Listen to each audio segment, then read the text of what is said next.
Great. Hi, Susanna. Hi, guys. Okay, so I was thinking this morning I was going to talk a little bit about client support and referrals and open it up and kind of have an interactive. And then, you know, like if I could get some feedback from like anybody really, if anybody wants to give some feedback, Bonnie, Susanna, Nancy, some tips for everybody.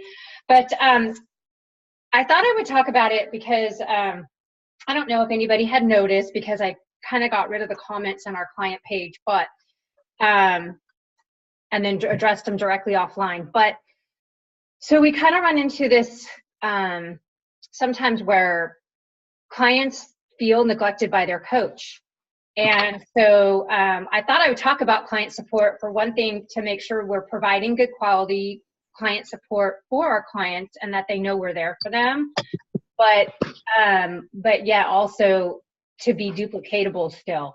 So I just wanted to just kind of go over that and how client support would look. And then the odd thing was that this is what I was going to cover anyway. And then Russ ended up posting a video from Carol Hips, and it was titled The 4 C's. And he posted it in Health Coach Network, which some of you aren't in yet that page yet, because that's like the bigger team page. Once you're senior coach, you get put in there. But what I was going to do is actually really applicable to what I was going to talk about this morning. So a lot of stuff she covered. So a lot of stuff I'm not gonna go into detail or cover, but I'm gonna, as I say, for homework, if you guys could watch that, it's 20 minutes. I'm gonna take the link from it and I'm gonna pop it into the comments of my reminder post that I did in the Team Steckman page about the call this morning. So anyway, so just as a reminder, just for client, when you are doing client check-ins, you want to make sure that you posture it and let your clients know when you're starting a new client that they do understand you're going to check in with them every day for the first week. And really, some people only do 4 days, and that's fine.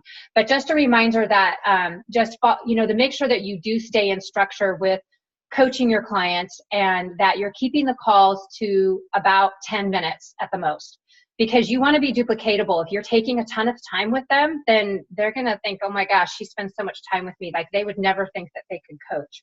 So just kind of doing that. And when you start them off, obviously everybody knows about the 8 days of texting campaign. If you don't, check with your mentor. But, obviously the first week you're going to send them a text in the morning, each morning, but at night is when you want to actually make a phone call. And that actually kind of reminds me of something else, which is to make it clear that then beyond that first week, so you're checking in at least the first 4 nights to go over, make sure they're getting into fat burn. And then you want to make sure you're touching base at the end of the week, the end of that first week. And at the end of that first week, everybody should be bringing on their mentor. Like, when you have every new client I have, and I've been coaching for over 7.5 years now. So when I hit week 1, I will bring on, I just let them know, hey, my coach likes to hear how, you guys are, how you're doing. And so I typically will, and she's also here for you for support, and she might have some additional tips. So I'm going to go ahead and bring her on. I don't ask them, I just tell them I'm going to go ahead and bring her on when we talk on whatever day it is. And so anytime you're going to set one up, you can do that. But Carol Hips in the video gives a lot of ideas of different ways you can word it to make it sound a lot more casual. I'll talk about just bringing your friend on who's been a health coach for a while, and she might have some more tips to offer, type of thing. So make sure you guys watch that video. But anyway, so that's automatic. Week 1, that's my system. That's how the Optavia system should be, and it's not about, it's to help the client feel more supported and to help them feel integrated, and so that they can hear things they need to hear about, being advised to get on our client support calls or tap into our community. So we just want to, it's just different ways so you can have your mentor coach hop on at the end of week 1 and really kind of layer some of these things that you want to say. And for newer coaches, you'll be able to learn by listening to your mentor coach how we talk about how to refer and, dripping coaching and that kind of thing. So, and I just kind of wanted, and then beyond that, you want to continue to have at least one, you want to have 1 day a week where you could check in with your clients. And I really encourage you, that should be by phone, because it's hard to have that relationship and to, you know, the back and forth dialogue, them to hear that you care in your voice. It's really hard if you're texting. So sometimes I've had coaches, like, they don't get that and they think, oh, I can just text every week. But no, you don't want to do that. You want to actually get on the call. And again, you want to be respectful of their time and your time, because if you are taking a long time, they will stop answering your phone call. So, because it's going to take so much time. Oh, you know, so-and-so's calling again, that's going to take forever. So, and again, you want to be duplicatable. So I try to keep them 5 to 10 minutes. Sometimes they go a couple minutes longer. So anyway, I just wanted to kind of go over systems check, make sure that we're all doing that we're checking in weekly with our clients by phone. And then that first month, beyond the first week, you do want to do a midweek check the first month. And that could be by text. That's okay, text or phone call.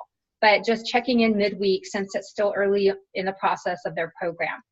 The other thing I was going to highly recommend is that you guys you select 1 or 2 days of the week that are your client check-in days, and you let your clients know, these are my, okay, now that you've made it through the first week, I want to get you into my weekly rotation. I do client check-in calls on these days and this day, you know, during these times, what works best for you, and just give them like give them like 2 options and get that set up. So let's see. And then beyond that first, you know, when they hit that end of that first month, again, the system is 1 month check-in, you pull your mentor coach on again. And when that happens, like Carol Hips was explaining in the video, when you watch it, they're going to start hearing more about, even though you may have been dripping on coaching, they're going to hear it from a third party, because just because you say it, they don't really believe it. So it's really important to bring your mentor coach on. They hear things differently from different people. Something you might be suggesting to them in their health journey to give them tips might not be clicking, but you could have your mentor coach say the exact same thing and it'll click like it's the first time they heard it. I've witnessed that happen numerous times when I bring Janelle on, and I'm thinking, man, I've been telling them that. Then they hear Janelle say something and they think it's like, you know, what's that? Oh, this golden new tip. Yeah. So, so that's kind of what I wanted to say about. Oh, I'm going to mute this person. That's what I wanted to say about client check-ins, you know, just doing it weekly. Oh, and the other thing I would highly encourage you to like let your clients know, like, it's, you know, it's your program. So, you know, call me at this time, or however, if it works better for you to call them, that's fine. But if they don't check in with you, I like to set it up. Okay, call me at 2, that's their check-in time or whatever. Call me at your designated time. If I don't hear from you, I'll call you. So by 2:05, 2:10, I'm going to call them, because now I'm running into my next appointment. I have to hurry up and call them. If I'm busy and they don't call me, I mean, sometimes I don't, if I miss a client's call and they were supposed to check in that day, I might not call them back till the next day, but I'll call them, or I'll at least text and say, hey, I didn't get, you know, we didn't check in yesterday. I missed your call. I didn't hear from you, or, you know, and did you want to reschedule, or how are you doing? So just letting them know. And then when you do have those clients, we all have those clients that don't pick up the phone. And I will usually still, if they're responding back by text or something, I still will call them every week and I'll leave them a voicemail. But if I am calling like 3 weeks in a row and somebody has not called me back, they're not responding, you know, texting, anything, I have no clue what's going on. Like, I basically will leave them a voicemail for that, hey, I don't know what's going on, you know, not what's going on, but, you know, you word it in a nice way, like, just wanted to check in and see how things are going. A lot of times when clients don't call me, it's usually because they're not staying on track and they feel bad, and I don't want you to feel bad. So whether things are going good or bad, you know, just shoot me an update on how you're doing by, you know, text or call. I don't want to keep hounding you every week, so, you know, just let me know when I should follow up. So I kind of leave that type of a message, and then I'll wait a couple weeks before I call them again. And sometimes I'll shoot them a text, just either a text or, you know, just try different modes of communication. If they're not responding to your call, maybe the next time you try to text, or you do an email or messenger. And then the other thing is that when you have people go silent for a while, like, just remember, don't forget about these people. Like, have a system where you don't forget, you follow up. I use the 1 through 31 tabs. And if I don't want to follow up with someone for 2 months and they're behind like tomorrow's tab, like tomorrow is what, the 6th, I'll put them behind the 6th again, and I won't call them in November because my notation tells me I'm going to follow up in December. But then when November 6th rolls around and I pull my calls out from behind that tab to make for that day, I'll see, oh yeah, I'm not calling them yet because I'm going to just give them a couple months. Then I'll check in December 6th. I'll keep it behind that number 6 tab. So anyway, that was kind of it. Sometimes we have clients that do go silent, and just remember to keep loving on them and check in with them periodically, 6 to 8 weeks, and let them know that you're here for them, regardless. Do you guys have anything to add about how to provide some good quality client support? That was really good, Sherry. I appreciate it, especially the, what to do when somebody doesn't answer the phone. Having been one of those clients, I can tell you that it's really appreciated when you keep just anyways checking in. I do get a lot of that, and I tend to leave voicemail with a ready message, like a ready tip. I often then will get the next day text from them. Hey, thank you. I was still here. This came up. I appreciate you checking in on me. So I'm always happy when I'm like, okay, at least I showed up, even if they didn't. Because they appreciate it. Yeah, thanks, Susanna. And there's something else I was going to say. You jogged my memory about something now I forgot. So does anybody else have anything they want to add? And the other thing, too, is just making sure when you're in these check-in calls that you're dripping about coaching. You're really pointing them to the tools and resources. Oh, that was what I wanted to say, was that don't be that coach that has all the answers. Like if they're asking things, like point them, okay, like they're asking you, hey, can I have carrots? You say, well, what is even though you might know the answer, well, what does it say on page 19 of your Optavia guide, and let them point them to that. Or like if they have questions about condiments that aren't on the list, I just let them know, well, that's a great question. You might want to email or call nutrition support. And, are they having issues about constipation and things like that? I mean, you can give tips that like the basics, but but sometimes you just always want to let them know too, like you can try smooth move tea, but if that doesn't help, make sure you reach out to nutrition support, and they'd be happy to, they probably could have some more suggestions for you. And then don't forget about answers.optavia.com. That's actually a great resource. That is for clients. So that's a resource for them to be able to get some of these guides, the dining out guide, things like that. But just pointing them to the tools and resources, not always having the answers, and making sure that you're encouraging them to post, comment, and communicate in that our private client page, and reminding them about the Wednesday night calls. I'm super bad about that. Debbie's really good about that. She's sending reminder texts to her clients. But if they've opted in for that 99000 texting campaign, they usually get a reminder with a link. But I know some coaches will still remind their clients about that. And then the other thing, and again, just all comes back to making sure they're integrated into all the components, because you as the coach is only 25% of our program. So not just the community, but then also what are they learning in their habits of health?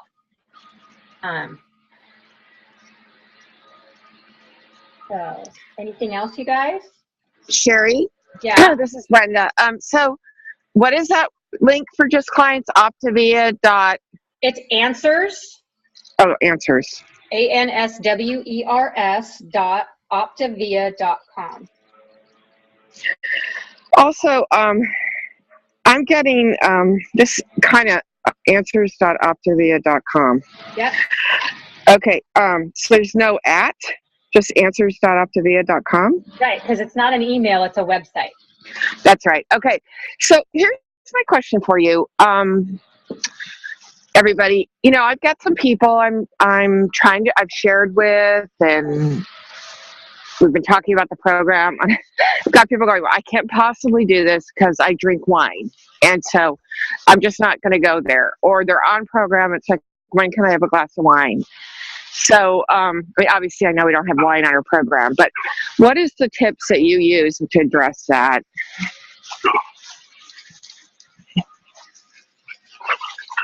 I'll say if nobody else wants to chime in. I'm just saying, So go ahead, Susanna. I can't even tell you how many clients I've had that tell me that. And I laugh, not because it's funny, but I laugh and I tell them, I have a lot of people asking me that. And so I'm going to ask you, what do you want more? What do you want more? Then I go through the why and everything they just told me as part of the health assessment. And, I said, so it's a matter of making a choice about which way we're going. Wait a minute, Susanna, you're really muffled and it's kind of hard to hear you. Okay. I don't know.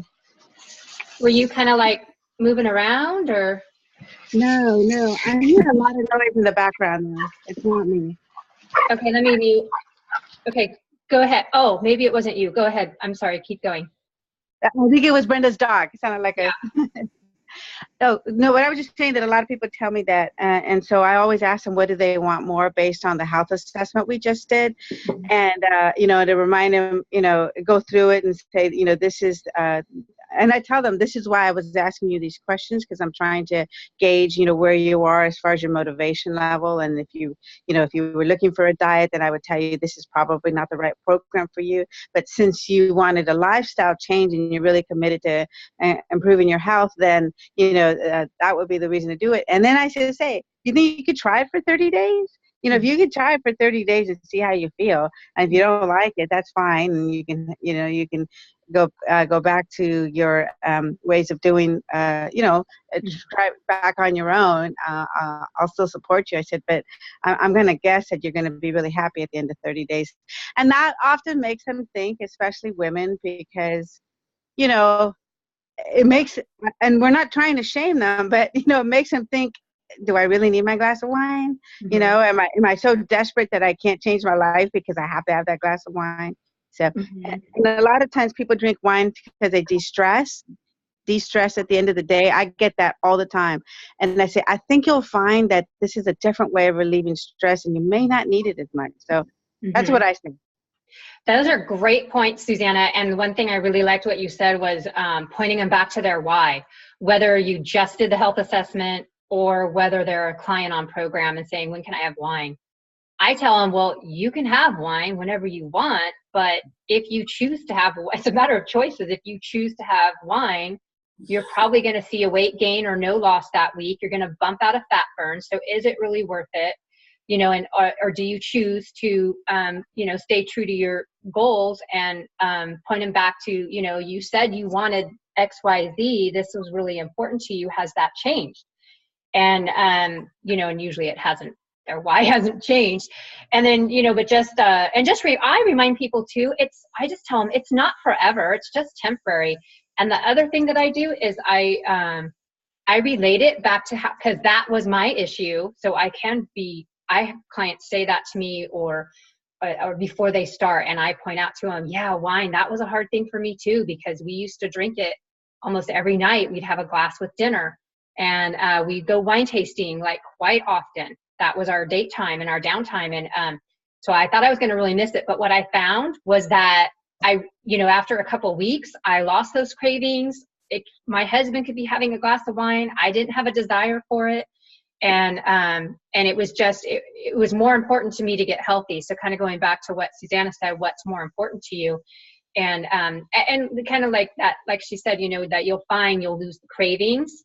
And then if our program is about making lifestyle changes. So it's about, okay, let's find some other ways that you can de-stress, and that's kind of and I let them know that's what we're going to work on. That's part of our program is managing stress. So I don't know if that helps you, Brenda, or if anybody else has anything else they want to add. Everybody's muted.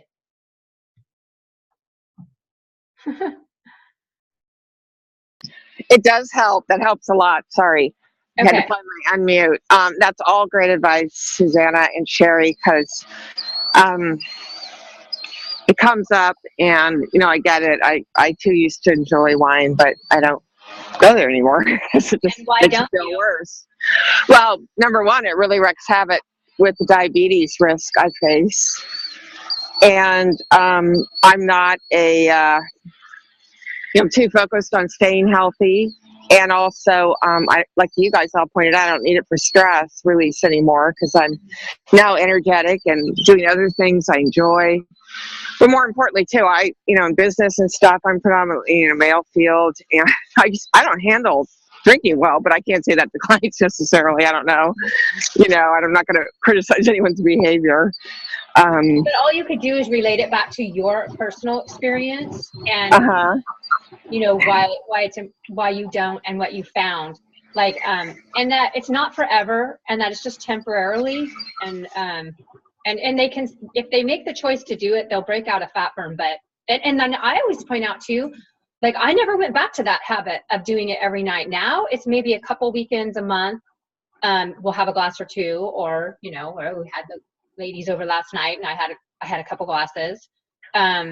But it's occasional. So it's all about, they're going to learn that balance of moderation and portion control, and they're going to feel better. So anyway. Sherry, it's Bonnie. Can I say something? Yeah. One of the things that we could try to point them to is finding something else that's a de-stressor also. Because I used to be one of those years ago that, I would relax and have my glass of wine or two, at the end of the day, because I just needed to relax. And, but anyway, what I found, just for me personally, this is, during the week or whatever, I'm just so tired. It would be great to have, a beer or a glass of wine. I just, I watch a comedy, or 30 minutes right before bed or something. I love watching the Lucy Show, and I'm just laughing, and it really helps me. Mm-hmm. So just finding something to replace that wine, right, I guess, and just to help you de-stress is I've just found is very helpful for me. Mm-hmm. That's great. That's good, Bonnie. Thanks. And another thing, taking a bath, listening to jazz or classical music or something to kind of just relax, and having some more meditation or quiet time or something. So yeah, just let them know you're going to work on helping them have tips to manage that, how to handle that stress. So, and I would say too, when you're doing your, another thing I like to do when I check in with clients, and I rarely ask them, what was your loss, because they usually end up telling me, but I ask them so what are we celebrating this week? How did your week go?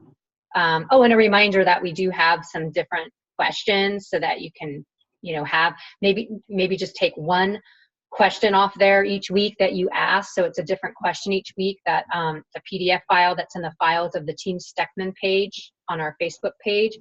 It's a whole list of different client questions that Bonnie and I had come up with. But the one thing that I like to find out something new about them, so what are they doing this weekend, or how is their family, or how's work going? After we've done kind of talk a lot, and then and then once they kind of briefly tell me about that, then I'll close up the call and they'll say, okay, so any other questions, or when do you want me to, are we talking next week at this time? It's kind of my way to, my cue to everybody to close it up.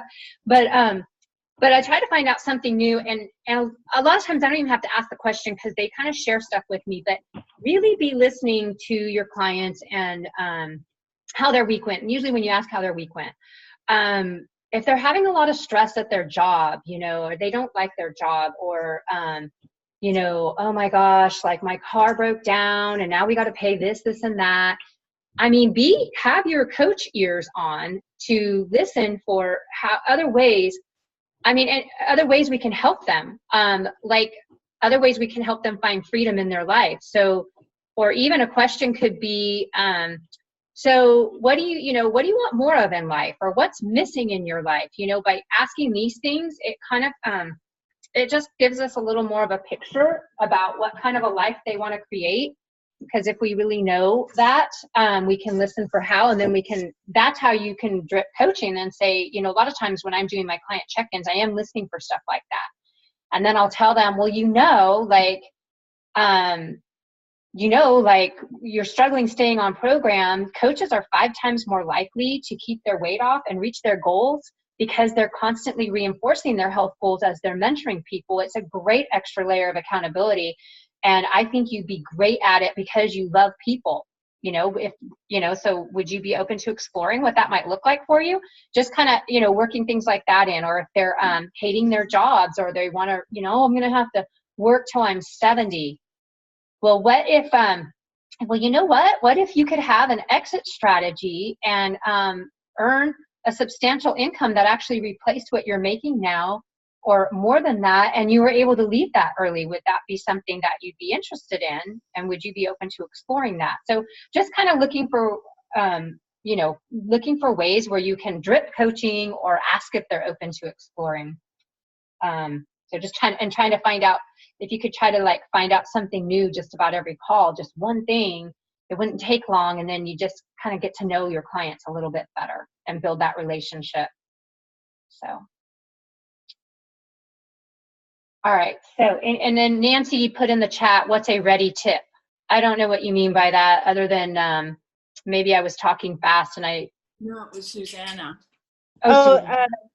Yeah, I saw that, Nancy. So since I know that a lot of the times I have clients that don't pick up on Monday nights, I go to the Habits of Health book and I find a page on some particular, topic that I can quickly condense for them. And so then ready tip, I have a tip at the ready.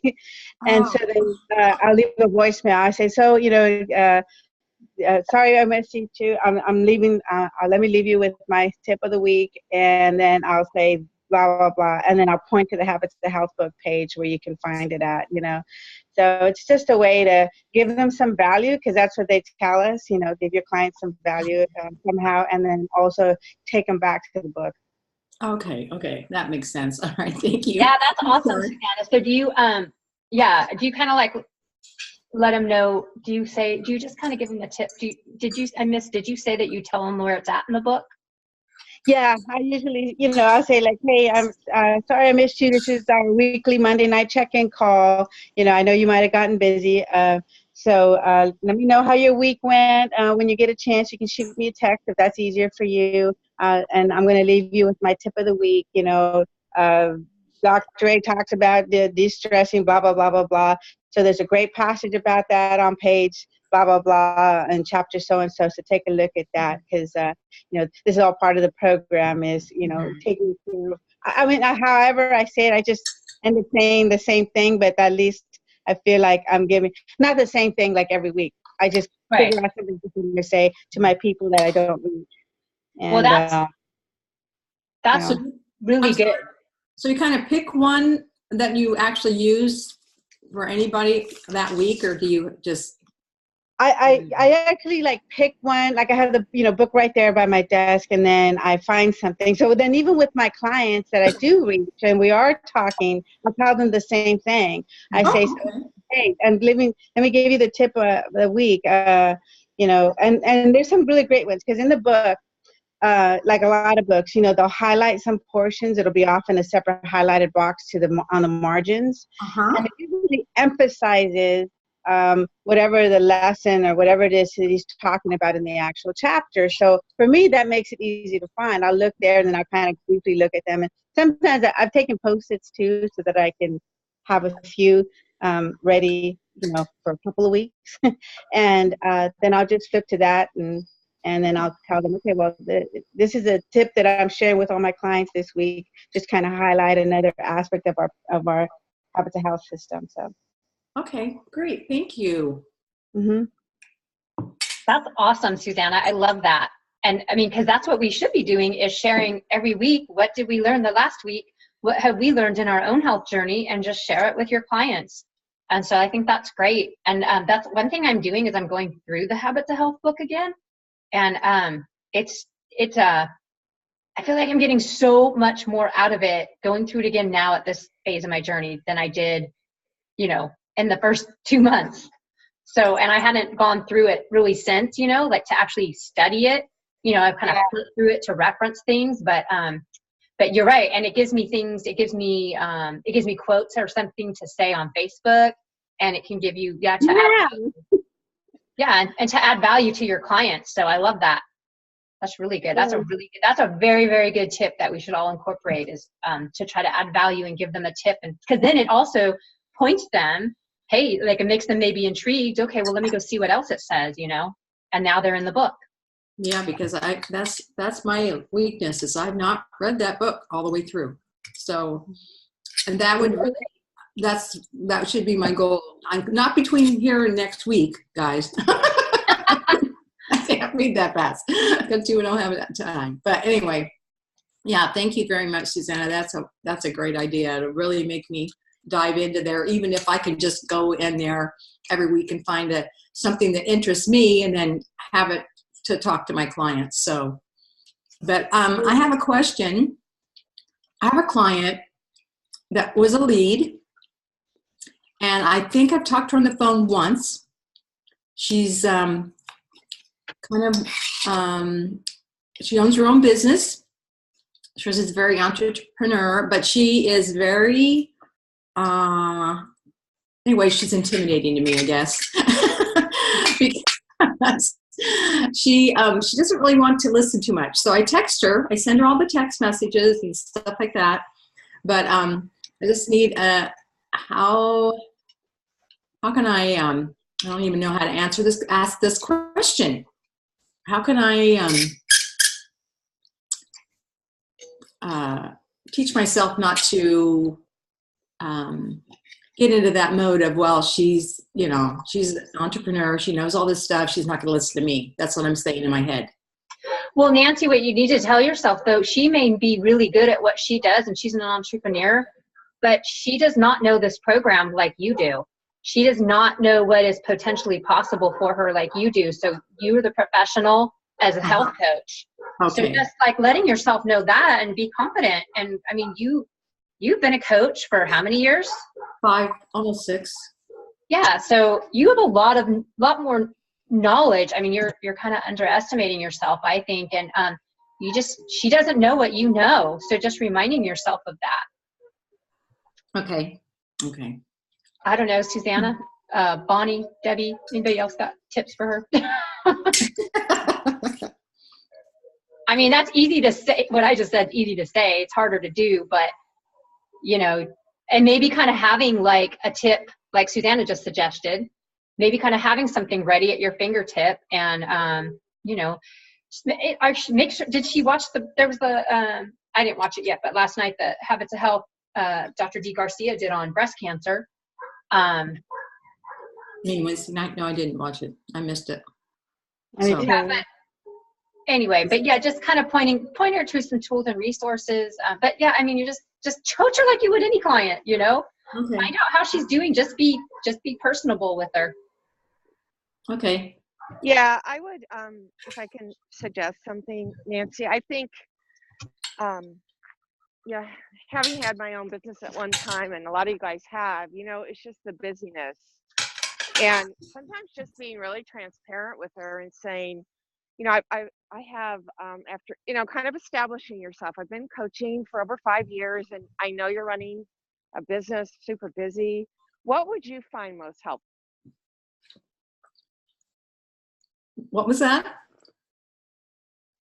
Where'd she go? She said, what would you... Sorry. So what I was saying is sometimes being really transparent with those people. Just that, establishing yourself, because they're so busy, they have blinders on about their business maybe. Having done my own business at one point, I used to get like that, kind of on this overwhelm. I can only take in so much information. And I wasn't in a real chatty mood at the time. So I think if you just said, I really am here to support you. What's the best form or style of communication that you like to receive support in? In my 5 years of coaching, so you're giving her a little, I have experience kind of comment. Okay. I find some people like phone calls, other likes text messages. Many of my clients, we have a wealth of information on recorded videos from our expert team. We have the Facebook page. What works best for you? and she may just level with you. I don't have time to talk. If you can just shoot me a, couple keywords in a text, or yeah, those video class would be great. Get her to kind of engage with, we have information in lots of different forms and channels. You will benefit from it without saying it straightforwardly, but Okay. how can I best communicate with you? Mm-hmm. Yeah. How can I adapt my style to what you're needing? And some of that is already available, like things to read, things to listen to, things to engage with, things to read on Facebook. What's Okay. best for you? Okay. All right. I like that. I love that. And I think that's really good to ask them, how they, like you said, what mode of communication, what mode of what will help them? Like, how can I help? What do you need from me? That's what I've asked clients sometimes too, is what do you need from me as your coach? However, I would really caution away from not doing at least a once a week. It can be 5 minutes, and ask her what's the best time. I would stress, in my years of coaching, I found that clients are more successful when we verbally connect by phone, because it's very hard for me to figure out what's going on with you just by texting or email. So if that's the best mode of communication for you, and we do that the majority of the time, but what would be the best time, most convenient time for you, for us to just do a quick connection by phone, and it doesn't have to be any longer than a few minutes, just so I can hear how you're doing and ask you a couple questions. And if it's on your way home from work, is it, sometimes I have to be flexible and I'll get on a 9 p.m. call, or I'll do it on Sunday night, which is not my normal check-in day. But yeah, I think that was everything she said was really, really good advice. And the only thing that I would caution is I would not ever give a client an option to just communicate with me by text or email, though, as the only mode anyway. Well, also, oftentimes you're going back and forth a few times with texting when you could have, it takes longer than a quick phone call. Yes. It does. That's what I tell people too. Come on, Eddie. It's true. Eddie. Except for if they're in a meeting or something like that where they can't talk. Yeah, but that's why I like to have a set time of the day and week. And some people keep the same, it's just in stone, every Monday at noon is their time. Other people, it's a week by week basis. Come on, Eddie. I'm not sure when I'm going to be available. Okay, so we text each other Monday morning, what's your schedule like today? When do you want to connect today? And then we do it like that. Okay. No. Yeah, I'll mute her. No. So yeah, those are great tips though. Okay. Anybody else have anything or what's going on? Anybody else have any other struggles or challenges with a client, or any questions in their business that they want to go over, or share something that's been working really well for them this week? I have another question. Sorry. That's all right. I didn't realize it. I'm redoing my filing thing to, like you have, Sherry, so that it makes more sense to, just pick up the day and have everybody I need on that day. But what on Fridays, our whatever your follow-up Fridays, do you go in and grab the ones that have canceled, or is that ones that you've talked to, ones that you're Can a share call with? Yeah, potentials, or even potentials that you haven't, I think it's all of the above, like following up with inactives, following up with people that, who is it time, if I did a share call a while back, is it time for me to follow back up with them yet? Okay. Or I haven't done a share call yet, but they had said they were interested, but it never happened. Is it time for me to kind of maybe shoot them another, hey, did you still, let me know, we still haven't connected. When's a good time for us to connect? And do you do that with a phone call always? No, not always. If it's an inactive client, yes, I leave them a voicemail or I send a voice text. And sometimes if it's a follow-up for somebody I did a share call with, it usually is too. It kind of depends. I mean, but more often than not, if it's somebody I haven't done a share call with, I don't have their number, and I'm usually messaging them on Messenger. Okay. Okay.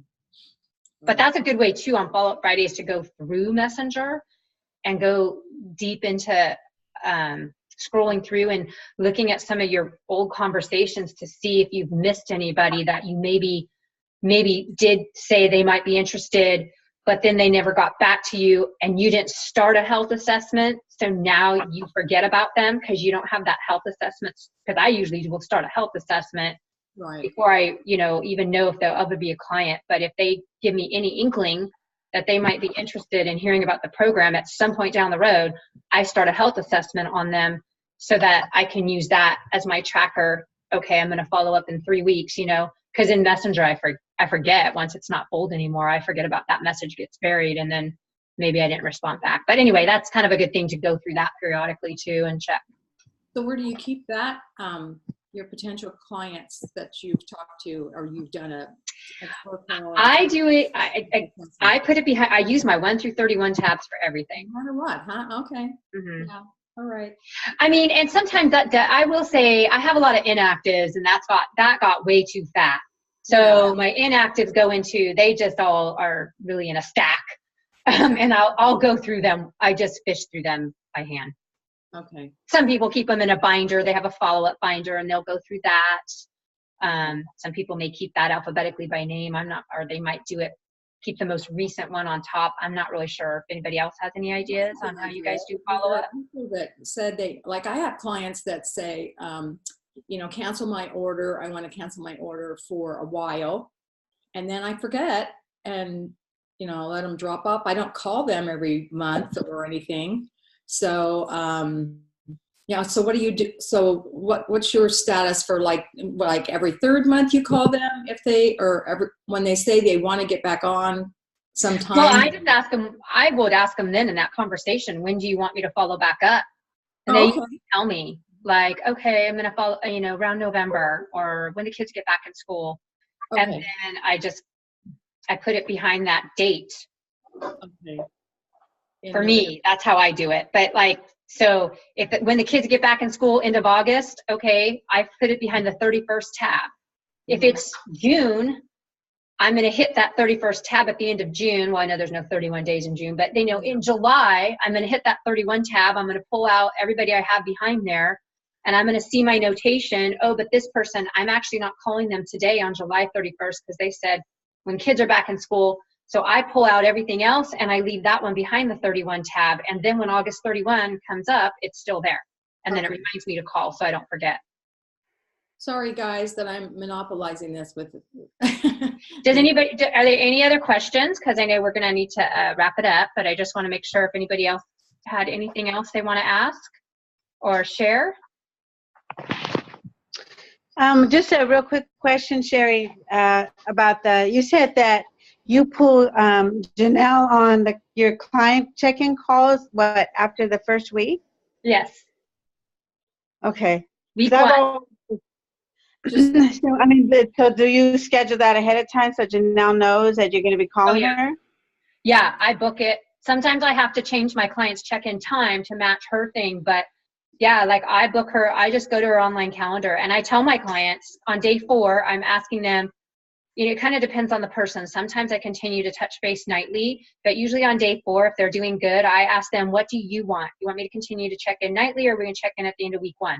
If they say we're checking in at the end of week 1, okay, great. And you know what? I'm going to have Janelle hop on then too and see how she likes to hear how you're doing, which I've already told them we do team coaching. And I tell them about that on every share call when I'm talking about the coaching ask component. I always tell people we do a team coaching approach. My coach hops on. They have more than just me for support. So I'm constantly posturing and layering that so it's not any big deal. That's not anything big deal at all. And I just tell them I'm going to bring her on so she can hear how you're doing and see if she's got some more tips for you as you go into week 2. And to just say that. Okay. Yeah, because that's good. I got to figure out how that works because since I do mine all on the same day, but you say you do that for day 4 you bring her on, or? No, day 4, I tell my client I will bring her on I tell them, okay, when are we touching base on week 1? Monday's the end of your week, or Tuesday, whatever day it is. We're going to celebrate your week 1. I'm going to touch base and hear how the rest of your week went. We'll celebrate what your results were. And I'll bring my coach on so she can hear and offer any tips she might have as you go into week 2. So what time can we talk?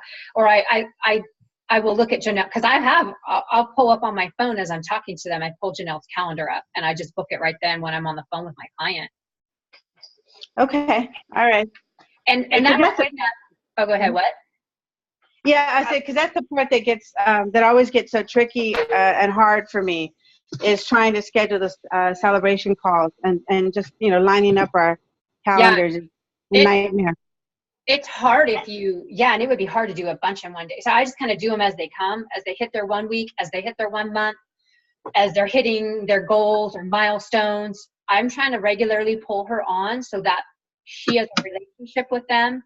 And then, and she's dripping coaching in another aspect. And I'm letting her know before we get on each call what I want to make sure she makes a point to point out. Like, hey, make sure you ask them about habits of health, or hey, make sure you drip coaching, or hey, can you make sure that you talk to her about how to refer? Because I've done it, but you got to redo that. We didn't get time for that call, but you got to do that multiple times for people to get it. And speaking with Sherry, we have one tonight, but sometimes it doesn't work very well on their like on their 1 week celebration, just because like my client, I might be talking to her on Monday, and Monday is just like full for Sherry. So like we had to switch ours to like tonight, that kind of thing. So right, that's why the first time isn't always going to work out, but right, it's not always exactly at that week, but yeah, sometimes I'm doing it like at the midweek. So then it's midweek, but it's still around week 1. Yeah, so it's midweek. But that's why I was saying it kind of, sometimes I have to change my clients' normal time they would check in to accommodate Janelle's schedule. But yeah. Yeah, that's the hard part. Yeah. That's a hard, yeah. And I will text her. She's not open. I'll just text her and I'll tell her, I have to get this person in. What can we do? And the other thing I think we should just use like my teams, we've talked about, me and Bonnie and Diana and Debbie have talked about using each other. Like if we can't get Janelle on, we can't like have these people just wait. They just need to be celebrated. It doesn't have to be Janelle on, it could be anybody. So we can just use I choose each other. But that would be helpful too. And I don't know, I mean, unless we post it in Team Steckman, and just say, hey, anybody available right now to jump on a call? You could do that. Yeah, because that would be helpful. I mean, I'm always available later in the evening too, later nighttime. But yeah, you could do that and pop it in the messenger chat, I would think. Because I know Janelle. I don't think Janelle would have a issue at all with that, because she and I have talked about that before too. Yeah, because I think so. I mean, sometimes like, the stars align, we're actually on the phone, we're having a, good conversation, and it's just hard. It's hard for them. It's hard for me. And then to layer in the, Janelle's schedule, it's sometimes they don't happen as a result. And I really like that kind of the structure that you set out, because that would be easier for me because it would become a habit then. And I need to right. And you'll hear like that's what Carol Hips is talking about in that video I'm going to post, like coaching out of structure. Like you have a structure.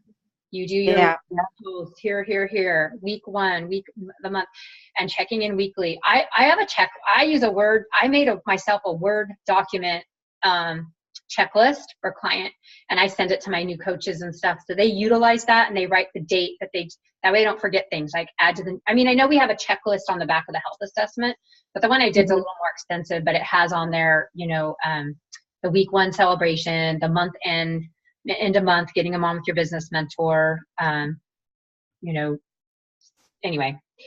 Yeah. But yeah, just have it, having a system in place, whatever works for you, to remind you to do that. But yeah, it is hard to line up the schedule sometimes, but that's a good idea to pop it in the chat, the messenger Team segment thing, to see who's available. Yeah, that's good. No, good tips. Thank you. Okay, so we'll be back in Janelle's Zoom room next week. anything else? Marlene, did you have to add any? Oh, wait, you're muted.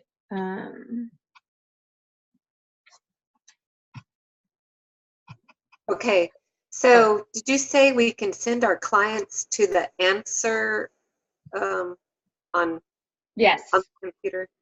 Yes, They can- answers.optavia.com. They can go to that. Yes, Okay. that is for the clients. The one for you is that you don't send your clients to is coachanswers.optavia.com. So yeah, so the one for our clients is answers.optavia.com. That's good. I mean, because I'm just finding those things. Yeah.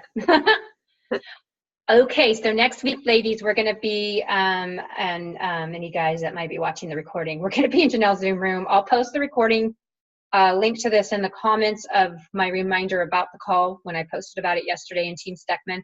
And also later, but I got to run, but I will post Carol Hipp's video in the comments too. So watch for that later too, her little 20-minute video. I think that's a good one for everybody to watch too. Dang cat, she wants out. I got to go put my cat out. All right, have a wonderful day, and I'll see you at 11:30 at the fish hatchery, Nancy. All right, Bye. bye everyone.